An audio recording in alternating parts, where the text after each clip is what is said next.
The cabin was perfect, nestled deep within the Vermont woods. No cell service, just the rustling leaves and the promise of solitude. It was exactly what I needed. I'd booked it for a week, intending to disconnect and finally finish writing my novel. The first few days were idyllic. I hiked, I wrote, I breathed in the crisp forest air. Then came the night of the sunset hike. I decided to venture to a clearing I'd spotted on the map, hoping to catch the last rays of light.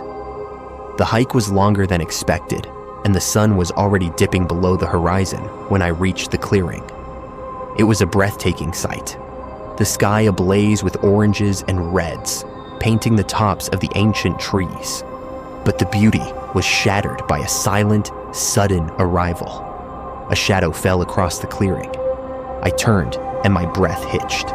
A craft, unlike anything I'd ever seen, was hovering just above the ground. It was dark, almost obsidian, with strange pulsating lights along its edges. No sound, no wind, just presence. Then it slowly descended, landing silently in the center of the clearing. Fear, cold, and primal gripped me. I didn't wait to see what emerged. I turned and ran, adrenaline coursing through my veins. My only thought was to get back to the cabin, to my car, to safety. But when I reached the dirt road leading back to the highway, I found my car dead. The keyless entry wouldn't work. The engine wouldn't turn over. The battery was fine. The problem was bigger than a dead battery. Panic set in. I tried my phone. Nothing. No signal, of course, but it wouldn't even power on. Every electronic device I had was useless. I sprinted the rest of the way back to the cabin, heart pounding in my chest. I locked the door, barricaded it with a rickety chair, and peered through the gaps in the wooden walls. The clearing was still visible from the cabin's front window. The craft remained there, motionless. And then, figures emerged. They were tall and slender, their bodies obscured by dark, shimmering suits. Their heads were elongated and bulbous, with large, black eyes that seemed to absorb all light.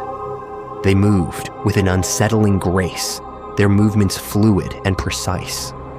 They began to scan the area, their heads tilting, their bodies swaying, almost like plants in a breeze. I ducked below the window, holding my breath. They were clearly searching for something, or someone. Me. I knew that if they found the cabin, I was done for. The next few hours were an eternity. I stayed huddled in the darkness, listening to the sounds of the forest, now amplified by my fear. I heard rustling in the undergrowth, the snap of twigs, the occasional guttural clicks and whirs that I could only assume were the aliens communicating. They were getting closer. Then the beam of light came. It sliced through the trees, illuminating the cabin in an eerie glow. They knew I was here. I scrambled into the small crawl space beneath the cabin, pulling the access panel shut behind me. The wood was damp and musty, the air thick with the smell of earth.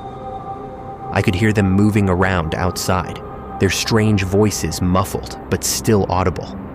They were circling the cabin, searching for a way in. Their investigation turned more aggressive. A metal probe scraped along the cabin's wall. Then the door crashed open. They had breached the cabin. The probing light snaked through the cabin, illuminating every corner. I pressed myself against the cold earth, trying to become one with the darkness. The crawl space was small, but it was the only option. A small knothole provided a view into the cabin where I could see what was happening. I covered the hole with the palm of my hand, hoping it would help hide me. The floorboards above me creaked. One of them was inside, moving slowly, deliberately. I could hear its footsteps getting closer and closer. The light grew intense, then it flooded the crawl space. I squeezed my eyes shut, bracing for the inevitable. But then the light flickered and vanished. I slowly opened my eyes. I wondered to myself, why are they here? I moved my hand to peer into the cabin, and that's when I saw it. An eyeball staring directly at me. I gasped as it drew back, almost scared or surprised by what it had seen.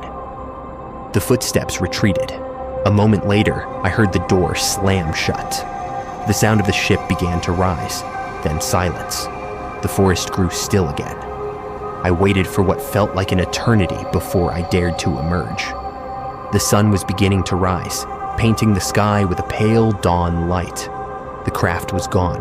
The aliens were gone. I staggered out of the crawl space, my body aching, my mind numb. I grabbed my keys and phone. They both powered up. My car started without a hitch. I drove away, never looking back. Sometimes I still wake up in the middle of the night, the beam of light burning in my memory, the sound of their voices echoing in my ears, and the alien and I looking at each other. I'll never go back to that cabin or tell anyone about my encounter. Some stories are better left untold.